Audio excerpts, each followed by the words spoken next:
More than 15,000 dams in the U.S. would likely kill people if they failed, and at least 2,300 of them are in poor or unsatisfactory condition, according to recent data from the federal government's National Inventory of Dams.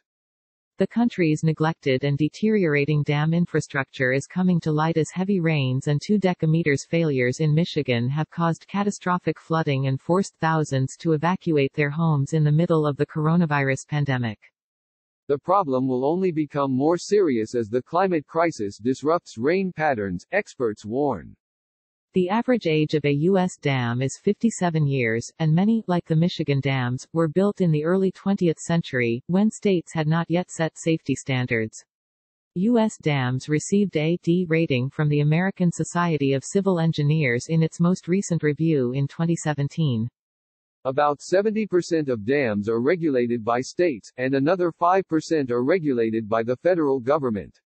But many are not being forced to make needed repairs, said Mark Ogden, who co-authored the 2017 Decameters report and is a project manager at the Association of State Dam Safety Officials. Unfortunately, some state programs don't have the resources they need to follow through, Ogden said. These can be very expensive repairs, so if the owner is unable or unwilling to do that, it takes a lot of time and resources to go through the enforcement process. Many dams, for example, were built by neighborhood developers who wanted to create bodies of water for recreation, Ogden said. Then they were turned over to homeowners associations unprepared to maintain them. In total, there are more than 91,000 dams in the U.S., according to the National Inventory of Dams, a project of the U.S. Army Corps of Engineers. About 17% of them are classified as having high hazard potential, meaning the loss of human life is likely if the dam falls.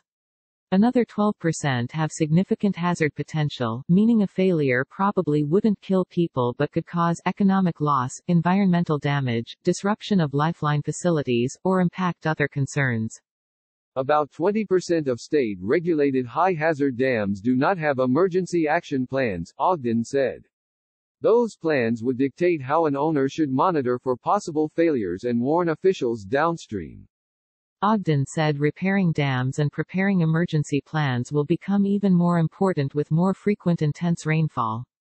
If the ground is already saturated with rain before a heavy downpour, a dam could overtop or even burst. Over time, hopefully we'll see improvements in specific dams that may be vulnerable to this, but it will take time and unfortunately will take expense and cost for owners to be able to upgrade, Ogden said.